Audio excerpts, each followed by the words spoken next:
Right? Meow. You are going to fall in love with this dude. There he is. Oh, this is Kristen. Kristen, this is Michael. This is the delicious treat of a man I told you all about.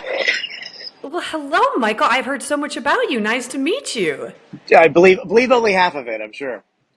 Oh, well, no. Half of it was good. Which half do you want me to believe? The bad half or the good half? The good, obviously. Let's work with that. Come on, it was wonderful. It was 98% good, Michael. Oh, that's true. Well, that's pretty good. You're right. The Hollow Bunny.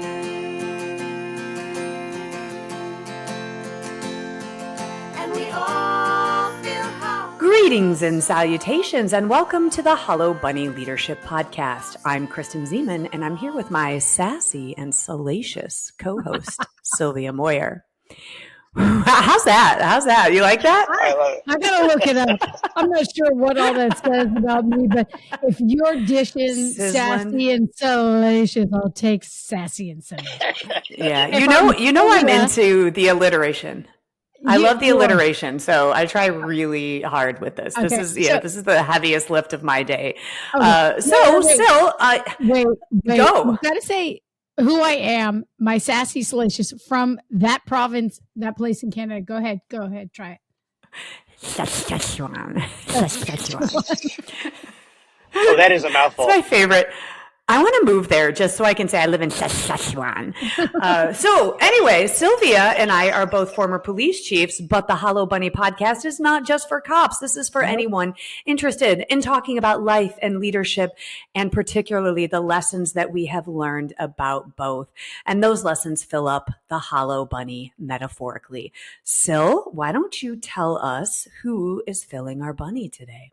Kristen Zeman and all solid bunnies, we brought to you a super solid, innovative, customer-focused, get-it-done kind of guy. Michael Koonce is here with us today. And Michael and I, you know those times in life where your life intersects with a human being that you say, I am not only going to fangirl this guy, I want to be his best friend. I want to hang out with him. I want to learn from him. I'm going to, be like a 5-year-old sitting on his foot and hanging on his leg when he's trying to get me to leave his house after a fantastic dinner and game of cribbage. I mean, the guy, cribbage to me is cribbage. That's the game you pull out. Cribbage. Yeah. Okay. We play cribbage. You play strip poker, you little slut. We play cribbage. Oh. Okay. Wow. That's such an intellectual pastime. But I'll take that. Carry on. Michael. Yes. The strip poker or the cribbage. Anyway, so Michael Koonce came into my field of view. When I met him, he's a pilot. And we were doing a thing with the volunteer pilots. And I met he and his wife, Gigi, and dove into this guy, and immediately everyone on this podcast is going to want to be his best friend. They're all going to want to find out how to apply, but Kristen's at the top of the heap, so good luck beating her out. So he's bright, he's energetic, he's innovative, he's a risk taker. He has this bearing and tact that is lighthearted, but also grounded in incredible business. And a business mind, and what a perfect solid bunny to bring to our viewers to kick that Oprah Winfrey off of our calendar today and bring Michael Koonce to the people. So Michael Koonce is known around the globe in the hydrogen field. He's a gas. Right? Oh, very good. Have you been planning that? Oh my gosh. Have you been planning that to just drop that like that, like it's hot? Sometimes brilliance just flows. You don't know its origins, but it just happens. So everybody, it's from cribbage. Yes. I want to introduce you to Michael Koonce. He's coming to us from the San Francisco Ferry Building, where they're doing a launch of a hydrogen fuel ferry boat ship thingy. I don't know what we call it in the biz. And it's really a remarkable, innovative piece for transportation and as an environmental piece on the globe. He's going to talk to us about it. He's going to tell us what fills his bunny. And Michael, welcome. The applause is about to start. Mike, thank you so much. Welcome. Michael, are you taking applications for best friends right now? Because I have a feeling, we're going to get a lot of applicants, but just it just depends on if you're open to it. That's all I'm saying. Well, I just want to know who would want to be a member of a club that I'm a member that would accept me as a member. That's what I want to know. So, but yeah, no, applications are widely open. So, Okay, Good to know. We'll fantastic, get to that. fantastic. And we want headshots attached to applications. But carry on. That's why we play cribbage instead of strip poker. Thank you. that's right. So Michael, our viewers are either dropping off their kids, they're listening to us in their quiet time, they're on a treadmill. These are folks that want to get little nibbles, want to understand how to be a solid leader, how to innovate, how to be present. Anyway, how to do this leadership gig. Talk to us, tell us your start story, give us a little understanding of you from Sacramento. Huh? Oh yeah. No, Sacramento. So pretty much grew up there. It was a great place to grow up. So I think a lot of it takes great parenting, and a lot of people encouraging you along the way, and I think people to give you the responsibilities that you always thought you could handle, or maybe you didn't think you could handle, but you rose to the occasion anyway. And people that believed in you. I think that kind of gives you the start to kind of get there. At least I think it's always been kind of one of the building blocks for me to get where I'm at today. If I can think it, it makes sense. I can make it happen, and I think that is just kind of been the business I'm in, and what I've been able to accomplish today is all kind of built kind of on those fundamentals. So where do I start? My gosh, I started out in college. First of all, my background, I got a bachelor's degree in economics and finance. Oddly enough, I went to work for a guy right out of college who he didn't even have a high school degree, but he built a company manufacturing automatic welding equipment. So just about every nuclear plant in this country was built using his equipment. And he's kind of me personified, somebody who, if you can think it, you're smart enough, you can make it happen. And so, flying was kind of a common theme there as well. I met him when I was working at the airport, going through college, managing this little FBO operation and trying to sell some airplanes too. And met this guy, and he made me an offer after college. Hey, come work for me. And okay, yes, he had a neat, cool airplane, and I wanted to fly the plane. But he also just, I love this first day at work. So I show up the first day at work, and I'm in a tie and suit, and he looks at me, and he goes, what the fuck? He goes, you look pretty nice. I said, yeah. He says, do you know how to weld? I said, not a clue. He peels off a couple $100. He goes, go down to buy some jeans, some hard toe shoes, and then come back. So he says, for the next 2 months, you got to learn to weld, buddy. So Wow. I learned to weld. But shortly after that, he says, you know our equipment better than anybody. I need you out in Alabama. So he sent me out to manage a bunch of union welders in Decatur, Alabama, which is the armpit of America. I mean, Sorry, Decatur. Sorry. Sorry, Decatur. Sorry, Folks. Decatur. Yeah. We have a lot of listeners from Decatur, Alabama. Go ahead. Yeah, well, all right. Huge fan base. Oh, yeah. Managed that. That was fun. He just kept getting project after project. And from there, my life just kind of took different turns. He exited and retired eventually, and then I went to work on the Chicago Board Options Exchange. One of the first jobs I ever went to where I actually cried for like the first week. Every time I came home from work. It's just so overwhelming, the amount of information they required you to learn. And you when you're presented with things that you think are so overwhelming, you sometimes you either rise to the occasion or you bail. And a lot of the folks I was with, cry. Oh, you cry, and I went home and cried, and it worked. Or all of the above. Yeah. So I'm in touch with my feminine side. So it's So, but the people there, they knew it could be done, and they had faith, and they said, look, we know it's not easy, but you will get it.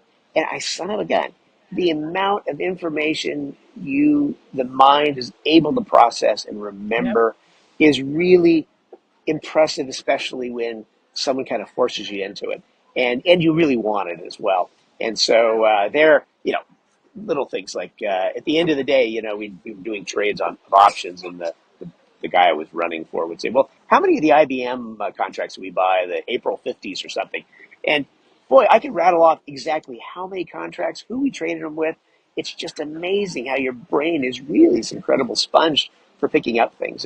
And as a result of that, I think that, again, people holding you responsible, giving you those responsibilities, and just the motivation, self motivation to want to rise to get it done. So those are kind of some things that happen. And so life kind of goes along, and you meet people, and I ended up working for an older guy that I'd met at the company that had the automatic welding equipment. He was a consultant, but he was also kind of a captain of industry in the welding field. His name was Turner Bashir, wonderful, just stellar gentleman. Also, kind of a self-made entrepreneur in his life as well. But we're doing merger and acquisition advisory work, and along the way, he had a heart issue. He had to go in to have that taken care of, and I started up a company trading gases out of Russia, where I'd done a little work off and on. And so I was bringing the xenon and krypton gases. Yes, there is krypton. Superman does not exist in my life as a result of that. But, so we would bring xenon and krypton from Russia to the States, and I just made a great business out of that. That kind of got me into the whole gas thing.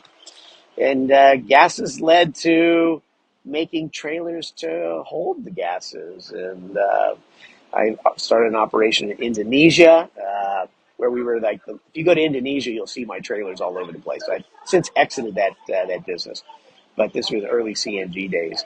And then today, I became the leading manufacturer of high pressure trailers using composite cylinders, something nobody was doing. They were all using steel cylinders. And I said, look, we got higher pressure needs out there. I can do this. I can make this happen. Had a great team of people. We built this. We became 100% market share. Everybody uses our equipment. Chevron, Shell, Air Products, Air Liquide.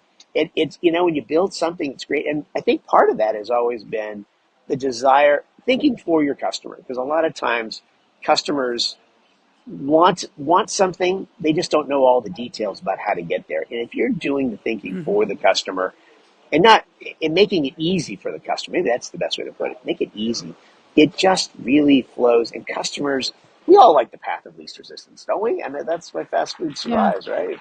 But we make it easy for the customer, and my God, they'll keep coming. And listen to the customer. Don't tell them what they need necessarily, but you just be ahead of the curve on it. So I've sold my manufacturing company. I've sold that back in 21. Did pretty well with that, and I have bought back the leasing arm of my company, because I have a leasing company as well. Bought that back. And today I have a company called H2 Strategics. It is I call my mantra out there is that we identify and we develop hydrogen enabling services and products. So in this new hydrogen economy we're talking about, there's so many products and services that are going to be needed just to help the guy making a truck, a hydrogen fuel cell truck, or a bus, or a boat, like today. I'm that guy in the middle. I'm agnostic. I help everybody. So it's kind of been a nice place to play. One, I get paid, and everybody's got money for the guy in the middle, because that's what it takes to make things happen. So I've got the leasing company. H2 Strategics has 3 companies today. It has the leasing company, and we also have the company called H2 Compressors. We make hydrogen dedicated compressors. We have these, I like to call starter kits, coming out for the folks that get maybe a transit district that gets maybe 2 to 5 fuel cell electric buses to try out. Well, they got to support them and fill them. Well, I build the equipment to do that. So again, I'm everybody's buddy at that point. And so they do that. Companies in Tulsa does that kind of work. And then I have a company in Brigham City, Utah. Brigham City, yeah, it's got to be in Utah, right? That's manufactures composite steel or composite cylinders for hydrogen, for firemen, for SCBA, and we do a little bit of aerospace stuff. So that's my life today. So Michael, hold on. I need to take a nap. I'm exhausted from that. That's a lot. That's a lot. On the treadmill going, 6 miles an hour. They're on mile 9 going, I'm a fucking slacker compared to this dude.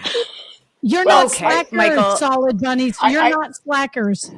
No, Just don't Michael, you? I've hold got on. questions for you. Do it, I've got Kristen. questions for you. No. Okay, Michael. All right, where do you want to start? Let's go back. Okay, you gave us a lot of information. That is a remarkable journey. What I want to pull on a few threads in your backstory, especially the one where, first of all, you go to school for economics. So this is part. So first of all, what was the thing that you envisioned yourself when you said your undergrad? What did you see yourself doing? What was your dream? Oh, that's a good question. I think it was, I wanted to be, obviously I wanted to make some money. I think that was key. And my mom Mm-hmm. raised my brother and I, middle class kind of thing, in South Sacramento. Sylvia knows that area pretty well. Um, so it's really, we're going to have to make it on our own if we're going to do it. I think banking was that was a high thing. I think I wanted to do that at the You're time. too sexy for Um, banking. well, Well, and the reason I asked that, the reason I asked that is that, it's like this idea of pivoting, and through our leadership roles in life, through all of our phases in life, what I see them as being as stepping stones to go somewhere else. But oftentimes we set this chart of, this is the navigation of where we're headed. This is what I want to do. And then, you take this job, with a company that makes welding equipment, and probably not on your dance card or on your bingo card at that time to predict that this is what you would have done. And yet that sets you on a trajectory to really, again, this uncharted path. And so, talk a little bit about that. Was there any part of you when you joined that company, and especially when you show up in your suit, which is the antithesis of what we usually see, is wait, go home and get some jeans, go buy some jeans. But were you thinking this is just what I'm going to do because I'll make a little cash here and then I'll kind of figure it out, but in your mind, what did you feel like you were settling, or maybe going down a path that you hadn't planned upon? Was this a good positive thing, or was it a thing that I'm going to do this right now? Well, it was interesting because at the time I'd also had offers from the Union Bank. It was a big bank here in California. So I had that in one hand, and then Howard, the president of this company called Dimetrics, was saying, "No, I really want you to come work for me." Okay, there's also another addictive thing in life that happens is when you learn to fly. Oh my God, if you really love it, you're just addicted. And Howard had this really cool airplane, and so that probably tipped the scale. But to your point, you're absolutely right. Life is a journey. You do not know where it's going to go. I think the best thing your parents can do for you is teach you how to make good decisions. And they're not always going to be the right decisions along the way, but you're going to do the best you can. And when you make those decisions along your path of your journey, you're right. You're going to meet people. You're going to get new experiences, opportunities presented to you, and they're just going to take you where that stream goes. And boy, Yeah. so the point is, I think when you're young, and I try to tell my sons this, you think you know where you want to go. Just jump in the river and get swimming, because you're going to find it's going to take you places you just ever never imagined. And, do what you like, enjoy the people you're with, just go along for it. Be prepared for the journey, which is not a very human thing. I think Mm-mm. people I think are often adverse to change, and life is really all about change. And if you don't open yourself up to change, you're going to be stuck in a rut. And at least that's my belief. I may be wrong. There are probably exceptions to that, but I'm certainly one of those guys. I think that have embraced change and gone along with the ride. So I love it. Couldn't ask for a better lifestyle. Well, it sounds like you followed a hobby. So, and then still I'll kick it over to you, but I've got 20,000 questions. But so the flying, was that just a hobby thing that, how did you come upon a love of flying, and when did you decide to get your pilot's license? I didn't hear you say military background. So was this something that No. you did, independently? So talk to me about flying, because that was to me, that's the catalyst that, you were enamored by this plane. So you joined this company, which speaks to how hobbies and passions kind of pull us towards this magnet and maybe a job that wasn't necessarily in the wheelhouse of what you'd studied, but that guy had a cool plane. I love to fly. I'm going there.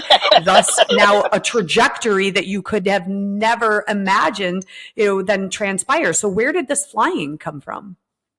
So my dad was in the Air Force, and he flew and did 2 tours in Vietnam, and came back and expected my mom to be kind of an Air Force wife kind of thing. And my mom had also gotten her master's in psychology, and she goes, no, I've been raising kids. It's my turn for my career. So that didn't last. So mom is raising 2 boys, working for the state of California.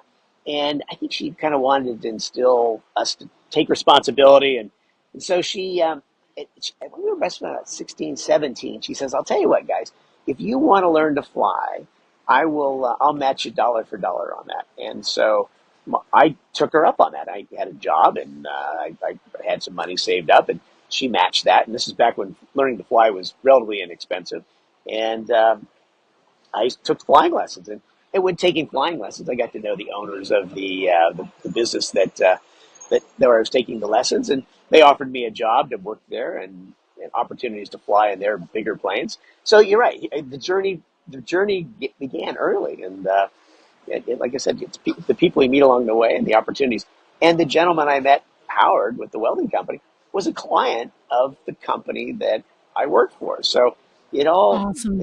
there's a link in the thread to everything, it seems like. So here's the thing. I mean, this really speaks to this leadership piece that relationships and passions make opportunities.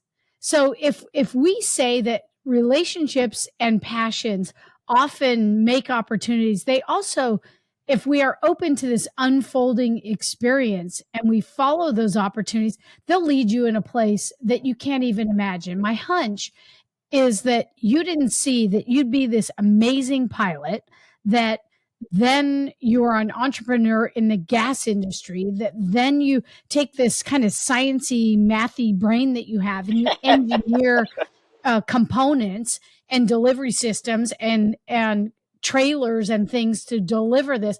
My hunch is that you didn't see that. So what do you say to folks that kind of poo-poo relationships and passions as pathways to something incredible and different? Ooh, yeah, they're wrong. That's just the bottom line. I think life is all about relationships. We don't live Yes, sir. life in a box or without those kind of contacts. And you've got to embrace them. And people are your best allies in this world. I really feel for people who just have got sour personalities and just can't get along with people, because they're doomed. I'm being very categorical here, but yeah, you've got to embrace people. And that's the one thing I love about life. And I tell my kids this: I love the human element of life. You've run across Right. so many great, wonderful people, big, large, all different colors, all different sexes, all everything. They all have a story, and I think that's Right. the best part about it. And some of them are really talented, and some are, like I said, some are don't want to be engaged. I think I've got a personality that usually gets along with most people. For sure. But yeah, but no, I think people who don't want to embrace the relationship side, it's totally wrong. Try it. You might actually like it. You might be more fulfilled. Exactly. And there's this other piece that I want to pull on, Michael, is that it seems that you are, my impression of you, you're a freaking good time.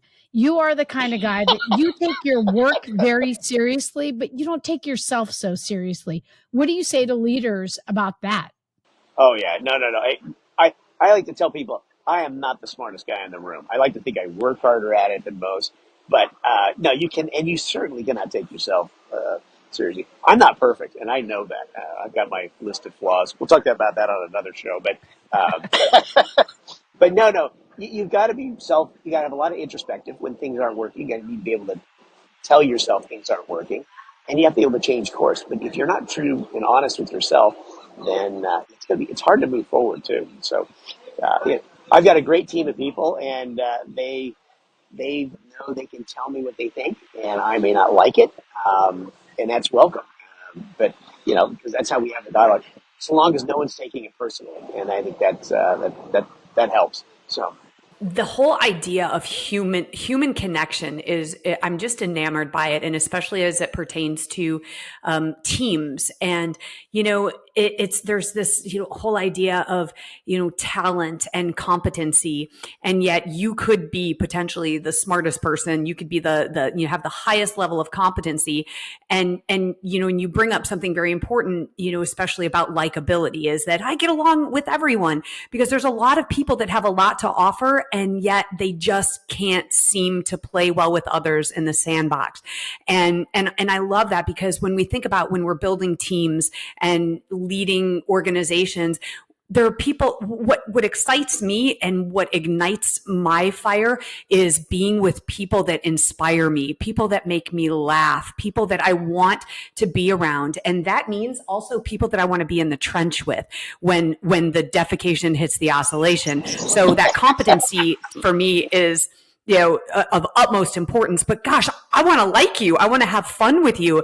And I think sometimes we overlook that likability factor and just the human connection of, just being somebody great to work with. So I'm glad that surfaces through this conversation. Well, and don't get me wrong too. There are some people I don't particularly like, but I really respect them and I work well with them. And I think so long as we've got a respect, there's also a respect factor to it as well. Um, that can also, you don't have to like everybody in your life, but you have to be able to work Sure. with everybody in your life. And at the end of the day, they go left, I go right, and we get back together the next day, kind of thing. So there are those elements too. It's a big bonus plus if you also like the people as well. And I will say one thing about leadership too is that you want to likability is an important quality, but it also has limits too, because when you do have a lot of people working for you, I mean, you can have a personal relationship, but it becomes difficult to have too tight of a relationship with the folks that work with you, because sometimes you have to have hard discussions and it can be taken personally. So you find a balance there of a healthy relationship, but it's not the super close relationship. You have work friends, you have close friends. So friends do kind of do get put in categories with me too. So just make sure that there's some defining lines there. Yeah, it's super interesting because I think we've all worked with people that we don't really like them, but we like what they add to the texture of the team. And that's a really important distinction, because then we can still interact with them from a place of respect and admiration for their piece, right? Yeah, We did absolutely. a episode recently about the narcissists. And so those are the people that it's hard to like anything about what they add. So it's an interesting point. Michael, I wanted to kind of uh, explore this piece with you when you talked about what you do for the customer, what everything that is out in the environment about you, the Google, anything that we ask people about, like, how are you known? It is that you identify what the customer needs and you take an innovative approach that might be completely wackadoodle to somebody, but you have this interesting intersection of kind of the sciencey brain, engineering kind of brain, and this human brain that understands what people want to achieve that they may not know what it looks like. What do you say to creating something for the customer that they want? How would leaders across this environment kind of apply that learning to where they are? Yeah, so I think listening is a key. It's something a lot of people don't do. I think a lot of bigger companies don't listen. They're telling the customer what they've got, and so I think Huh. my approach has always been, look, I'm going to listen to what the issues are. I have experiences, or I have knowledge, or I have read about elements that may or may not apply, and asking questions and seeing how they play into it, how what the response is. And you find that some customers may not have thought things through as well because they just don't have that information. And if you're offering them you become a resource for them in terms of new ideas about things and listening to their concerns at the same time. It builds that trust in that. hey, you're the go-to guy that I want to help solve my problems for me. So yeah, so that relationship. What Go ahead. I'm sorry. What do you say about, I love this topic about customers, and of course we look at our customers as our employees as well, and the people that we serve. When Steve Jobs, he said something very controversial that people still argue about to this day. He said, some people give customers what they want, but that's not my approach. He said, our job, meaning at Apple, is to figure out what they are going to want before they do. Absolutely. What do you say to that as far as the approach of, it's like this idea, they don't know what they want, so it's my job to stay ahead of the curve, to use my imagination to build a product. And especially, this seems very relevant to you. How does that resonate with you? Oh, absolutely. I mean, I think that's part of what the whole thing is: creative thinking, being ahead of the curve, and knowing what the customer is, what they're going to need, and especially in this hydrogen world right now. It's the Wild West. People don't know. A great example. Traditionally, hydrogen gets compressed to high pressures for storage purposes. So there's a whole industry out there of folks that make compressors. Okay, great. You buy a compressor, they're done with you. The customer needs more than that. The customer has to be able to integrate that into their application. I look at a compressor like the engine in your car. Who goes shopping for an engine in their car? No, you go shopping for the whole car. The engine's kind of just one piece of the whole puzzle. But somebody thought about the whole car for you. But in my world, the compressors have been a great example that people go out and they buy compressors, but they forget about, if we install this compressor, we need to have a dispenser that goes along with it. We have to have emergency shutdown devices that interface with it so we can shut it down in case an incident occurs. We need to have infrared fire detectors that integrate with it. So so what we came up with, for example, is we came up with we sell compressors, we sell a compressor dispenser integrated package. But we also came up with a full set of wireless emergency shutdown buttons and infrared fire detection systems. So the customer gets essentially all their equipment.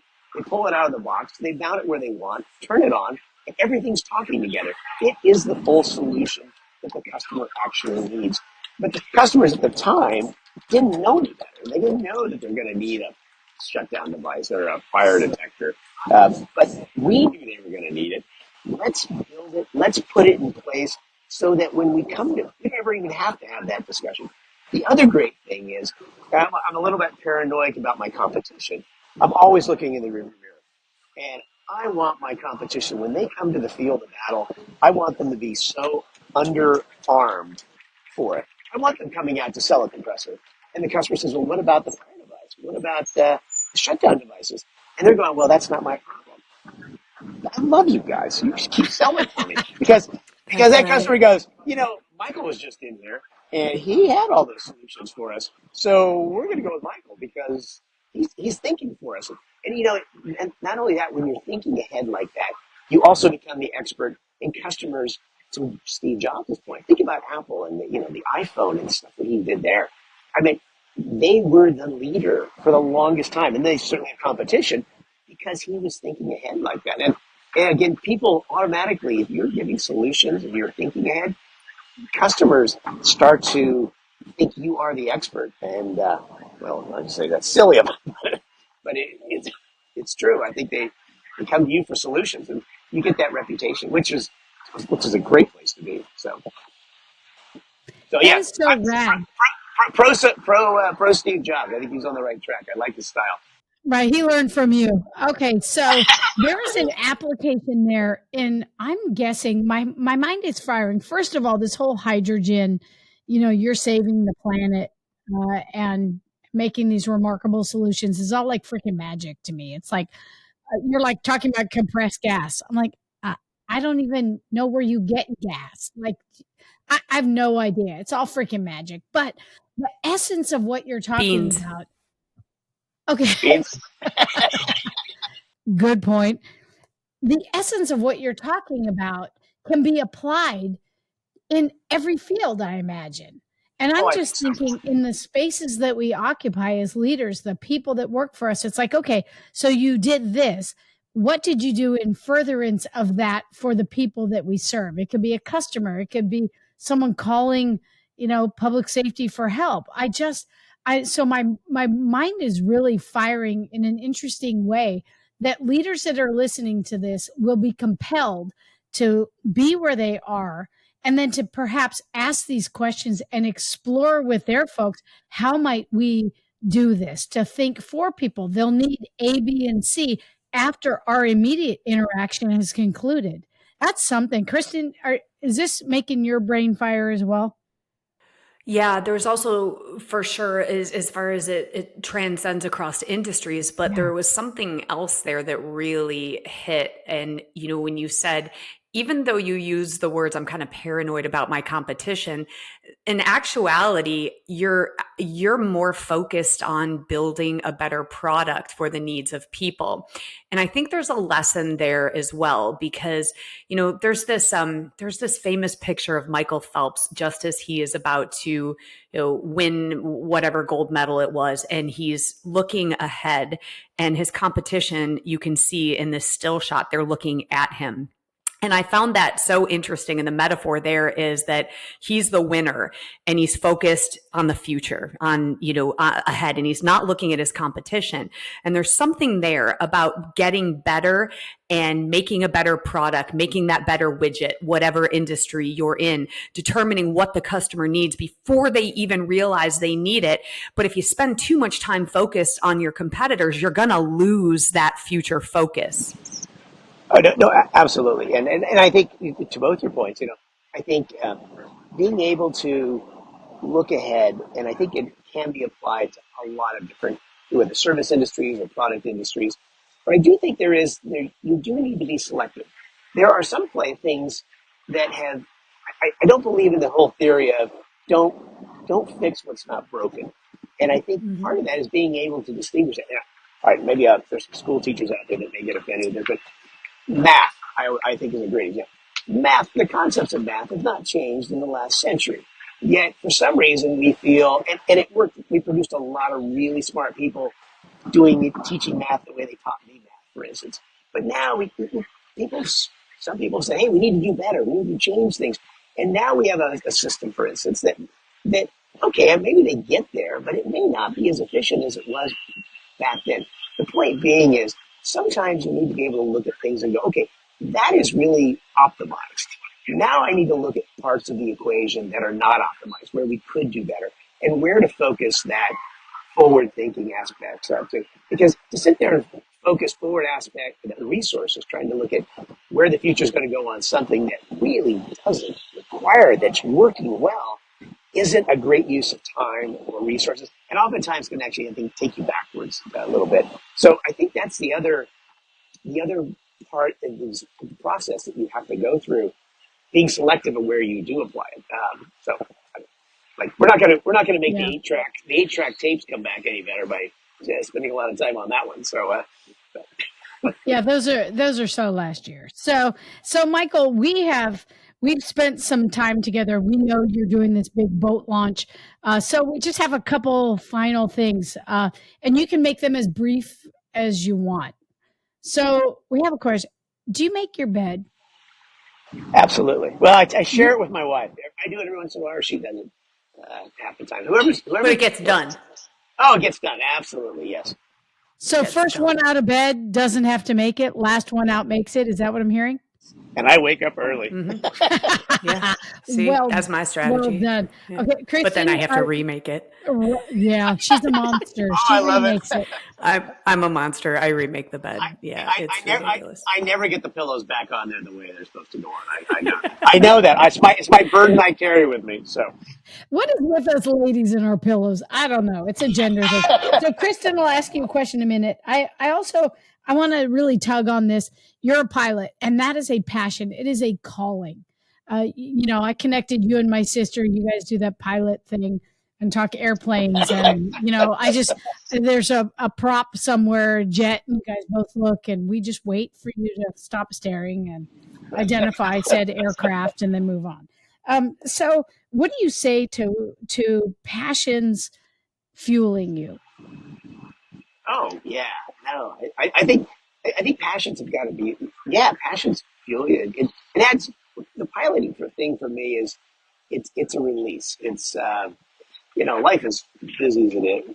It's busy. So being able to go fly, you're able to kind of set everything else aside and just focus on that. It gives your brain a chance to kind of rest. Yeah, okay, it's busy doing other things, but it's different. And so that's kind of why I do it. I mean, folks that become pilots for a living, I think it's great, wonderful people. But for me, I think it kind of takes away the joy of it that I have out of it. But again, it's not. Well, Yeah, so. and your plane is a head turner. You told me a great story about a big old jet pilot that saw you go by and went, "Woo!" I think he said that's a sexy contrail you're leaving there, Mister. He said something like, "That's my story. That's how I tell it." Yeah. Well, okay. Yeah, that was a little bit of a head inflator for me. So yes. You know what though? I'm so appreciative of hobbies and passions and what you said about I want to still love it. Isn't that so interesting? And this is this could be a whole other podcast still about, following your passion, but then when that passion turns into work and suddenly becomes work and you lose that electric feeling that you had when you used to do it. It's like how sometimes chefs say that they're magnificent at cooking. And then you get into a restaurant and it just takes the fun out of creating at some points, so there's that. So I think that the lesson here is that you have what you do, but you also have to have an outlet that just fuels you, that ignites you, that energizes you and inspires you so you can go back and do the things that you do to make a living. Yeah, no, absolutely. And the one thing I say about piloting that it's the downside of it, it has an expiration date. At some point you reach a certain age where you can't get insurance or you're just not able to fly. So, one of the things that kind of reminds me of next objectives is that find that other passion. Cooking is one. But what other things can I do that I can build on later on in life when flying? I've reached that expiration date essentially. So I think I'm a big believer as we get older, we need to maintain social contacts to keep it. We have to have something that we do for ourselves. We find enrichment from. So I'm still looking for that next chapter. That's Michael, awesome. are you when you say that there's an expiration date? Does it ignite you to think about trying something? You said cooking is another passion, but is there something out there that you haven't tried yet that you've always wanted to do? Is there another thing, that you're like, okay, if you say I'm gonna pickleball, start. I Yeah, know don't where say you pickleball. live. You can't I did answer not. pickleball. No. Pickleball didn't enter the equation. Good. Yeah, what? I think for me, I mean, I do run occasionally. I do like every week. But I think running more places around the world. But and hopefully physically I can keep that up for Yeah. years and years to come. But maybe combining that with flying to those places, but or having a commercial. What the hell? It's What makes zero sense to me is when you're like, the flying has an expiration date. I would more think that running has an expiration date because I'm 50 and I can't fricking do that shit anymore. I'm like, I'm done running. And you're like, flying, but I think I'll go run everywhere. That is so confusing to me, but I'm going to let you have it. It's terrifying. It's terrifying. And now we're going to be sponsored by ARP, the American Association of Retired People, and knee surgeons everywhere. That's it's funny. It's funny. So I've been fighting the whole old age thing. I started getting stuff from AARP when I was 55. You start getting. I used to write on there deceased and send them back. And I think after about 6 months, it finally worked. I stopped getting stuff from ARP. Except now they realize that I'm really alive, and so now I'm getting overloaded with crap from ARP. So it's. That's awesome. I would not want to write deceased on that. I feel like that might be a self-fulfilling prophecy or something. Like, I don't want to tempt that kind of crazy ass fate, but okay. All right. Michael, Kristen sparked this thing in me to suck at something new. So I got a kit on knot tying. And I just I'm trying to tie knots. I have balls. Hold on. A juggling kit. I mean, come on. All right. Well, we'll do it together. How's that? I love that. We'll tie each other up. It'll be like a new game. Cribbage and tie up a This friend. just got X-rated. And Hey, I Michael, appreciate it. You brought us some really meaty substance today and talking about relationships and passions, fueling opportunities, being open to the unfolding experience. You talked about diving in full speed. My mom used to say there's an African proverb that says never test the water with both feet. But you are all in. You dive in, you immerse yourself in it, you try it, you trade in that tie for some steel toe boots, and you start welding to become the best welder and understand it from within. You talked about thinking for your customer. We can think for the people that need what we deliver, whatever that is. You talked about healthy paranoia for the competition and staying ahead of them. And you talked about not taking yourself really seriously, having a damn good time, no matter what you're doing. And those are all things that fill up a bunny, right? They fill us That's up right. to keep us walking That's our right. path. So it's been That's right. remarkable. So I That's get the right, full bunny. Michael. I get the full bunny award. You do. Oh, You are a solid bunny, sir. You are a solid you bunny, might not a even get hollow one of bunny these here. mugs as a thank you. You, yeah, Uh, you might get a mug. I Yep, love there it. you I love go. it. I want a mug. They're highly coveted. Oh, They're highly coveted. they're I will numbered. trade you. I will trade you a mug if you move my application to the top of the pile for sold, the best sold. friend applicants. Okay, done. All right. I love it Well, when a deal comes together, I'm, Michael. I'm the barrier to anyone's app. I Oh do yeah, paper cut. between Sylvia Okay. All and right. Allie, Sounds you're good. gonna. Oh, he just Yep. brought my sister into it. Sylvia and Allie. See, my sister just got top billing. There you go. Yes. Oh, that's nice. Oh, they're Oh, Wow. great. Hi, Michael. Allie. We love them. Well, To all our listeners. if you were to conclude, Michael, with some final thoughts about what our listeners, how they can fill their bunny, is there something that you really want to leave them with to chew on? Ooh, I would have to say, stretch every morning. Don't take life so serious because you're not getting out of it alive. And do something. Be kind to others. Be kind to others. Love that. And it will all that will make you a better person. You'll feel better as we get older. Because we're all going to get there. Yeah. And so, And meet somebody on a plane. That's what we say. Take us home, Kristen. Take us home, sister. Yes. Michael, thank you so much for being here today and sharing your wisdom and taking some time on out of your very busy launch today to spend some time with Sylvia and I. We appreciate it. So we would like everyone to know that Ted Madden produces this podcast, and the song you're about to hear was written and performed exclusively for the Hollow Bunny podcast by my handsome and talented son, Jake Zeman. If you like the podcast, please subscribe, like, review, and tell everyone you know about it. You can also find us on all the social medias under Hollow Bunny Leadership Podcast. Keep filling your bunnies, and please keep filling substance to others. Please keep that, in the words of Michael, be kind to others. That's honestly the best filling that we can provide to others, and that's what makes a solid bunny. So thanks, everyone. thank you guys. Bye. Ladies. All right, take care. Thanks, Michael Koonce. All right, take care. Bye.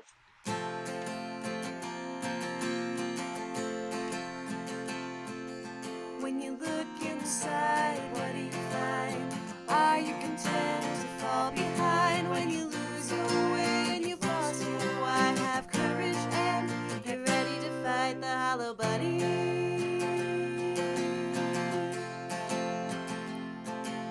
When the way ahead is covered in smoke and you're tired and scared and you're losing hope, you'll open your heart and your eyes to see a challenge and a question. Why not me? To fight the hollow bunny.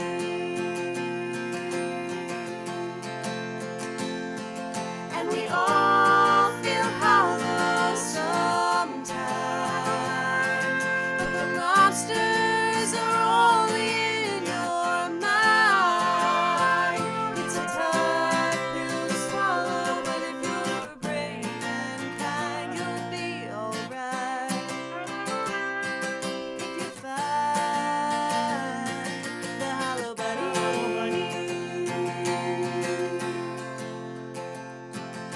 When the challenge ahead scares you to death, you tame the imposter inside instead. To change the world, you've got to start small. It takes a leader to say, I don't know it all. And I know I'm gonna fall, but I'll pick it up and come back stronger, failing forward and moving onward, doing the hard thing and the right thing, forever fighting the hollow bunny.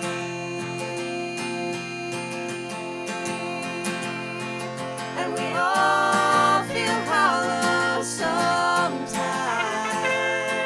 but the monsters are only in your mind. It's a tough pill to swallow, but if you're brave and kind, you'll be alright. If you fight the hollow bunny.